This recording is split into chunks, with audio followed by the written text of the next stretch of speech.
Okay, let's take a look at our supercell here. You can actually see the three pieces of tape. We're actually just taped the two pieces of optically flat glass. And of course right now I have the hardware LEDs. It's just shooting light into the interior of the mix of mouse milk and ferrofluid solution. The mouse milk is acting as lubricant and surfactant. And of course the surfactant is also within the ferrofluid itself. Let's place the camera up here and take a close look at the magnetic field. And right in here I have a 1/4 inch neodymium iron boron in 45 Gauss. And then I'm going to place it directly underneath. Actually, let's do a slightly zoomed in view. There we go. I'll place it right here. I'm trying not to hold it at one place for too long. Now, let me actually zoom in so you can actually see better. Here you can actually see, now I know immediately, you see the brighter lines right around this edge of this bowl. If you will, I'm trying not to burn the supercell, so I'm moving it a little bit. The brighter lines right here, I know that this is the south pole of the magnet and this is the north, because we actually have a phase disparity at a ratio of 5 to 1, or 1.618 to 1. This is the north pole. You actually see how it's orange tinted here and it's blue shifted here. Of course, we only have one type of light that's actually shooting in here. We have white light, but you can actually see a blue shift here. Doesn't look blue, but it is blue shifted. You can actually notice, if I zoom in a little bit better, more of a blue shift here and more of a red shift. I mean, this is more obviously red than over here. We also have clear defined, let me actually zoom out a little bit. See how try not to burn in the supercell because this is really sensitive. You can actually see, there we go. Make sure there we go, sharpen it up a little bit. How I actually have this nice sharp line right here. Now, of course, this is our plane of inertia right here, right at the center of the dead set of the magnet. We actually have no magnetic field. This is constructive and destructive interference. Of course, we actually, everywhere we see the lines of light, if you will, we actually have clumping of the ferrofluid within their surfactant and, of course, floating inside the mouse milk there. Let me actually place this on top right here, just face down. Here you can actually see the constructive and destructive lines of interference. Everywhere you see a line of light, we actually have additive constructive magnetism. Everywhere there is an absence of light is where, of course, the dielectric is. Also, too, this is the center of the magnet. Actually zoom in and focus a little bit. Focus. There we go. Focus. Focus. There we go. Right here at the center, you can actually see no light at all. People think, well, one side of the magnet is the north pole, one side of the magnet is the south pole. Well, we actually have to accurately define what is polarity and what is a force vector. Specifically, the conjugate geometry of the universe, force of motion, inertia and acceleration, centrifugal divergence, and centripetal convergence. We actually have respectively the field geometry of the torus, which is the field of magnetism. It's the field of force of motion and centrifugal divergence. And we actually have the conjugate or negative image of that toroidal field, which is the hyperboloid, or an hourglass shape. If you actually think of an hourglass shape in your head and think of the negative image of that, the negative image of a hyperboloid is a torus, and the negative image of a torus is a hyperboloid. This is the fundamental base layer primer of the conjugate geometry of the entire universe. Okay? The yin and yang, if you will, of the entire universe. Now you can see as I actually place this on the side, you can actually see they look like bowl-shaped depressions. A lot of people say, oh, this looks like, everybody loves to say that this looks, hold on a second, that this looks like an owl's face, and it kind of does. Or people say, yeah, if you actually look really close, especially down at an angle, you'll actually see it looks like a bowl is sinking into counter space or the ether. It doesn't matter what you say. 0-point energy. And of course, this is the plane of inertia. At the center of a magnetic field, there is no measurable magnetism. At the center of gravity, there is no gravity. But the center of an electrostatic, i.e. dielectric field, is the highest concentration of thing. Of course, that says a lot. The magnetism itself is the dielectric field in manifestation, i.e. the loss of inertia, that is defined as the release of energy. Because human beings always have everything upside down and backwards. People think of energy as a release of energy, but that's actually the impotency of energy. Primary example would be, people think, well, energy would be like a nuclear explosion. No, that's the impotency of energy. True energy would be the unmanifest energy, the softball-sized lump of silvery plutonium. That is true energy. That would be a really rough analogy of counter space, or the original definition of inertia. because human beings always have everything upside down and backwards. All ancient cultures and metaphysics have said the same thing. Actually, what happens if you take a magnet that is itself shaped like the field of magnetism, i.e. a donut shape? So we have a donut shape magnet that is itself the geometry of the magnetic field. And what you have is a really, really interesting geometry. If you could actually take a look at this down at an acute angle, you would see something really fascinating. And let me move the camera out so you can actually take a look here. And the reason I'm moving this around is because this supercell is really sensitive, and I just made it. It only takes 5 minutes to remake it, but I'm kind of lazy, and I don't want to remake it unless I absolutely frigging have to. But if you actually get in at an acute angle, you can actually see it. You see these constructive and destructive lines of interference, and of course right at the center, it looks like we have a buckyball, or a little softball. This is also too, since we actually have this huge gap, physical gap, magnetic field of course is everywhere. The magnetic field of course and the dielectric field is the ether, the presumed magnetic field, so-called quote-unquote emitted by a magnet, is not emitted by a magnet at all. Just as nothing emits light, it sets up a field perturbation. The point source coherency that defines the incommensurability of a magnetic field is not emitted by a magnet. However, the gyromagnetic precession necessitates the phase shift or disparity, which exists at a ratio of 1 to phi. Respectively, North Pole and South Pole. That's geomagnetic precession, or is also called the Lamore frequency. Lamore frequency, by the way, is needed to calibrate magnetic resonance imaging machines. The average Lamore frequency is 42.2 megahertz, I believe, cycles per second, 42.2. Let's place the camera back in this little caddy right here. There we go. And I'm going to show you something else. Let me move this magnet away here. I'm going to actually show you something interesting, and here we go. I got two little cube magnets here, little cylinder magnets, and I'm going to put them at mutual acceleration. Those are saying is magnetic attraction, by the way. What we call humans call magnetic attraction actually is dielectric acceleration. Magnetism is by definition a denotation, force and motion.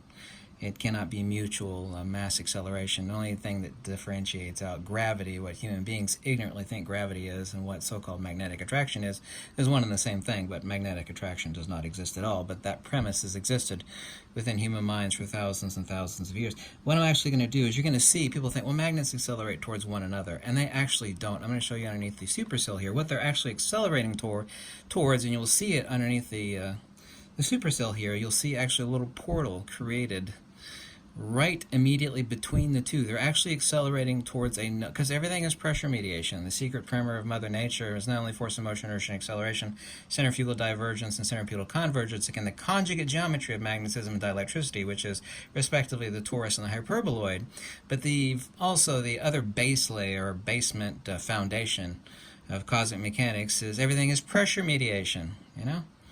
Very, very simple. So they're actually accelerating towards a null point in counter space, and you will see that underneath the supercell here. And you're going to see, well, I've got one magnet here and one here, and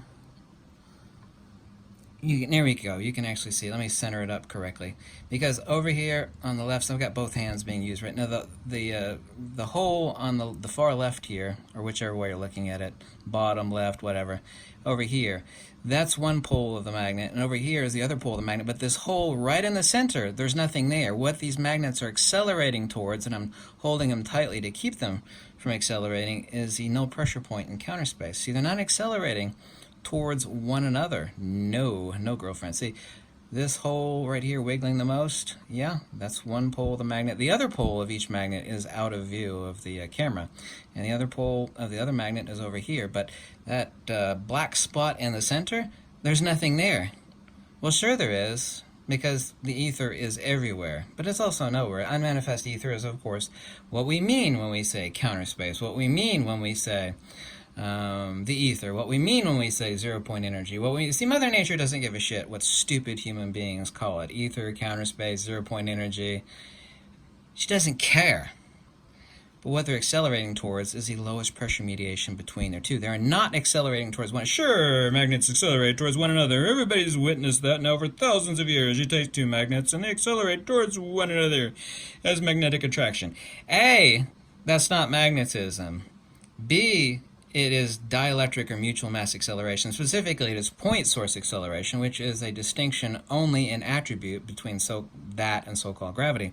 But they're not accelerating towards one another at all. They're accelerating towards a null pressure point in counter space. Because you can see it right there. You see that black spot right in the center? Yeah, there's nothing there. But you can see it with the supercell here. Okay? You definitely can. Let me place them on top here. You can see, now, I should have done this actually to begin with. You say, one magnet over here, one magnet over here. Let me get them separated out, you see? Yeah, I'm holding them to keep them apart. Why did it go towards one another? They're accelerating towards this null pressure point. You see that there? Yeah, there's nothing there. Yeah, there's nothing underneath the supercell.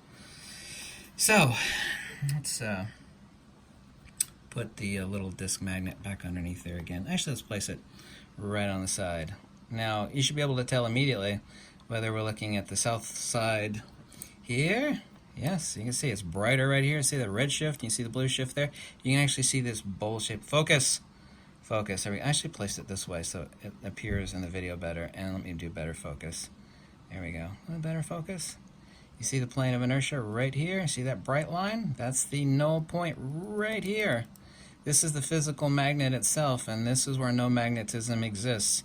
This is where magnetism exists, and all these lines are constructive and destructive interference of the interplay between the magnetodielectric. Magnetism specifically follows the Poincare disk model of projective geometry. The only reason the universe has mass and magnitude is due to magnetism and magnetism only. Like I said, it's a conjugate geometry of force and motion, inertia, and acceleration. Here we're actually looking at the toroidal geometry of magnetism, the force vector of centrifugal divergence. And the reason why there's no light here, yeah, that would be the quote-unquote pole of each focus. Focus. Focus. Sorry, I just don't want to focus. Actually, I'd have to zoom out a little bit more. Focus.